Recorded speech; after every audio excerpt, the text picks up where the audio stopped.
آج کل بعض غیر سنجیدہ علماء نے ممبر رسول صلی اللہ علیہ وسلم کا تقدس پامال کر رکھا ہے، اور وہ علماء مسجد میں ایسے ایسے بے ہدہ لطیفے سناتے ہیں کہ الامان الحفیظ پلیز ان علماء سو کے فتنے سے امت کو ضرور آگاہ فرمائیے گا۔ دیکھیں جی، ان علماء سو کو پہلے انہی مکاتب فکر کے لوگ انجوائے کرتے رہے ہیں۔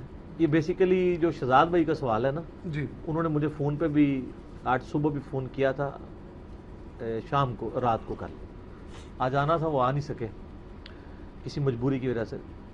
تو وہ اپنے سائیوال کا بھی بتا رہے تھے کہ پچھلے دنوں، نام لینے کی ضرورت نہیں ہے، ایک اہل حدیث مکتبہ فکر کے ایک مولانا صاحب ہیں جی جو ٹک ٹاک پہ بھی ان کی ویڈیوز چل رہی ہیں، اور وہ مطلب کئی ایک عورتیں ہیں جو ان کی نقلیں اتار رہی ہیں اور اس طریقے سے، اور ممبر پہ آ کے وہ یہ سارے معاملات چل رہے ہیں۔ تو پہلے تو یہ لوگ مزے لیتے رہے ہیں ان چیزوں کے، اب جب ان کو اندازہ ہوا ہے کہ یار اس سے تو ہمارے مسلک کی بدنامی ہو رہی ہے، تو اب وہ اس کے خلاف بولنا شروع ہو گئے ہیں۔ وہ بھی سارے نہیں بول رہے، چند ایک لوگ بول رہے ہیں۔ مزاحیہ گفتگو کرنا اسلام میں کوئی ممانعت نہیں ہے، نبی الاسلام کی سنت ہے، لیکن مزاح ایسا نہیں ہونا چاہیے جو مزاح ولگر ہو جائے جی اور پوری کی پوری مجلس ہی مزاح بن جائے۔ کبھی ایک چٹکلا سنا لیا، کوئی گفتگو کر لی، وہ ٹھیک ہے، میں بھی ادھر کرتا ہوں۔ آپ دیکھیں ہمارے وہ زبیر ادریس بھائی نے تو باقاعدہ 3 ویڈیوز بنا دی ہیں، میری ساری ویڈیو سے چھوٹے چھوٹے اٹھا کے، وہ تو کافی ساری بنیں گی۔ میں نے اس کو کہا تھا یہ تو حسب حال پیچھے رہ جائے گا اور خبرناک بھی پیچھے رہ جائے گا۔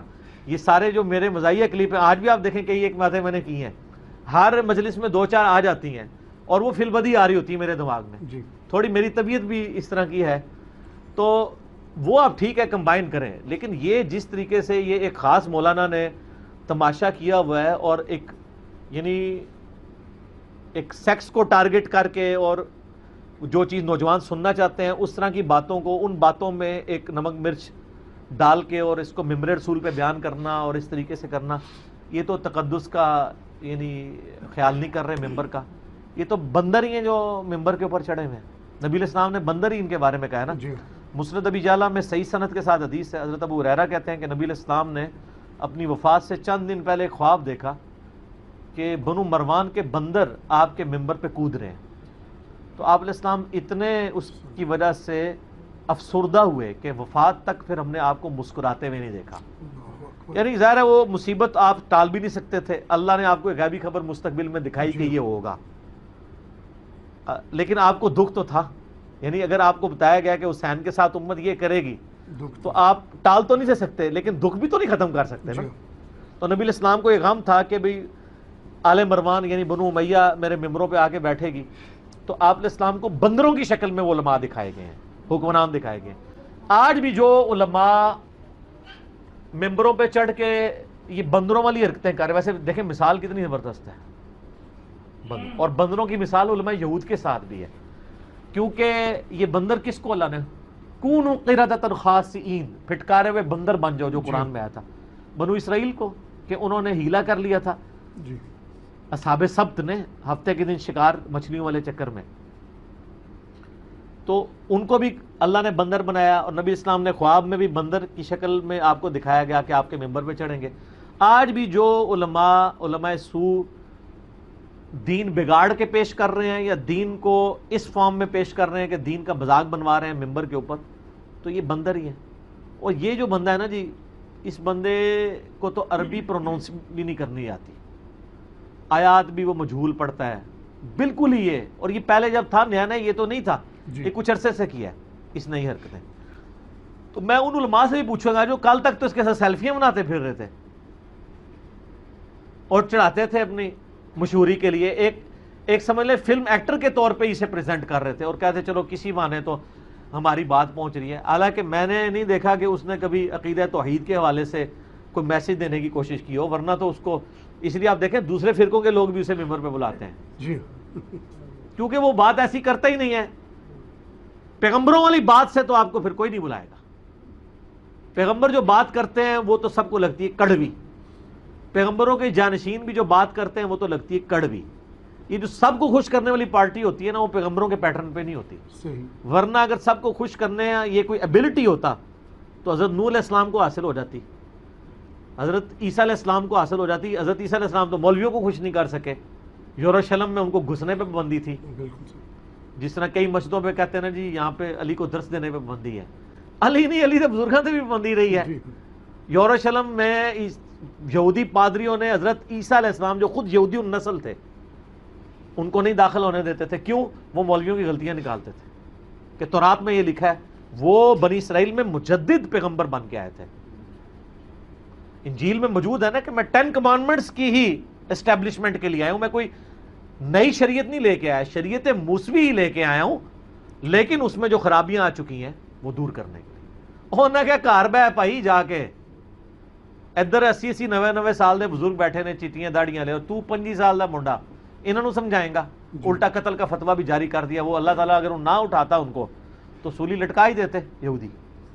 تو میں اس لیے کہتا ہوں علماء اور مولویوں کا فتنہ اتنا خطرناک ہے، یہ وقت کے پیغمبر کو کام نہیں کرنے دیتا، تو مجھے آپ کو کیسے کام کرنے دے گا؟ اگر یوٹیوب حافظہ اللہ نہ ہوتے اور گوگل دامت برکاتہم عالیہ نہ ہوتی اور فیس بک مدہ ذلہ نہ ہوتی تو یہ لوگ کام کرنے دیتے نہیں. کہتے ہیں جناب پہلے تو کبھی کوئی نہیں تھا. او سر پہلے یوٹیوب بھی تو کوئی نہیں سی نا. پہلے اگر کسی گاؤں میں کسی کو بات سمجھ آتی تھی نا، اسی گاؤں کے 4 بندے لے کے وہ اپنی قبر میں دفن ہو جاتا تھا. یہ بھی جیلم میں ہی انجینئر صاحب نے دفن ہو جانا تھا اگر یوٹیوب نہ ہوتی. تو آج افریقہ میں، رشیا میں، امریکہ میں، سعودیہ میں، انگلینڈ کے اندر، بنگلہ دیش کے اندر علماء کے ایوانوں میں زلزلے آئے ہیں یوٹیوب کی وجہ سے. اسی تو حافظہ اللہ کہتے ہیں اسے. اگرچہ اس میں برائیاں بھی ہیں تو وہ برائیاں تو آپ کے حافظہ اللہ میں بھی ہوتی ہیں نا، کیونکہ فَأَلْهَمَهَا فُجُورَهَا وَتَقْوَاهَا. کوئی انسان کہہ سکتا ہے میرے اندر برائی کا مادہ نہیں ہے؟ تو سب میں ہی ہے نا. تو ہم اچھائی کی وجہ سے حافظہ اللہ کہہ رہے ہوتے ہیں اپنے علماء کو، یا دامت برکاتہم عالیہ. تو یوٹیوب کی بھی اچھائی کی وجہ سے کہہ رہے ہیں. اور واللہ یوٹیوب کی اچھائی آپ کے علماء کی اچھائی سے بڑھ کے. یوٹیوب اتنا منصف مزاج ہے کہ آپ اگر بریلوی بھی ہے نا تو حاضر و ناظر لکھیں گے نا تو آپ کو انجینئر سے آپ کا کلپ وہ دکھائے گا. وہ یہ نہیں کہ بریلوی ہے تو صرف بریلوی مولوی دکھائیں. کتنا منصف مزاج ہے. ہمارے ماں باپ تو ہمیں دوسرے فرقے کی مسجد میں گھسنے نہیں دیتے تھے. آج تک شیعہ نے کبھی سنا ہی نہیں تھا کہ سنیت کا مقدمہ کیا ہے. ان کو یہی کہانی تھی یہ تو مولا علی کو نہیں مانتے. وہ کبھی آتے مسجد میں دیکھتے نا کہ 4 خلفاء کے نام لکھے ہوئے، اور سنیوں کو کہانی کرائی گئی کہ شیعہ کا تو قرآن ہی کوئی اور ہے، وہ تو 40 پارے مانتے ہیں. وہ کبھی آپ نے جانا ہی نہیں ہے شیعہ کی مسجد میں تو جا کے قرآن دیکھنا ہی نہیں ہے. یہ وہی قرآن ہے جو عثمان طاہا جو شام کا رائٹر ہے، یہ سعودیہ والا قرآن اسی نے لکھا ہے. یہ سیم قرآن سعودیہ سے بھی شائع ہو رہا ہے اور ایران سے بھی. رائٹر اس کا شام کا ہے، دمشق کا، عثمان طاہا. یہ اس کاتب کی رائٹنگ ہے جس کے ہر صفحے کے اوپر آیت ختم ہوتی ہے. ہاں ایران سے ریڈ بائنڈنگ میں آ رہا ہے، یہ سعودیہ والے گرین اور بلو بائنڈنگ میں کرتے ہیں. صرف باہر کے کلر کا فرق ہے، اندر تو قرآن وہی ہے. تو یہ اگر یہ چیزیں نہ ہوتی تو مجھے تو اپنے نبی علیہ السلام کی اس بشارت کے اوپر اب ایمان پکا ہو گیا ہے کہ مسند احمد میں حدیث ہے قیامت اس وقت تک قائم نہیں ہوگی جب تک دنیا کے ہر گھر میں میرا پیغام نہ پہنچ جائے. صحابہ کرام نے تو یہ سوچے نہیں ہوگا کہ دنیا کے ہر گھر میں کیسے نبی علیہ السلام کا پیغام پہنچ سکتا ہے. سر اب ہم کہہ سکتے ہیں کہ بڑی آسانی سے. یہ دنیا انٹرنیٹ کی بن چکی ہے. آپ امیجن کریں اس وقت انٹرنیٹ کی جو دنیا آج سے 10 سال بعد کیا حالت ہوگی. آج ہی سنبھالی نہیں جا رہی ہے کہ گاؤں ایریا میں جہاں ڈاکیا مہینے میں ایک دفعہ جاتا ہے نا، آپ تو ڈاک بھی لکھتے ہیں ندیم بھائی، وہاں سے فون آتے ہیں کہ جی علی بھائی کے ریسرچ پیپر. تو میں ان کو کئی بار کہتا ہوں اس سے پوچھا کرو تمہیں علی بھائی، وہ کہتے ہیں جی موبائل سگنل آتے ہیں.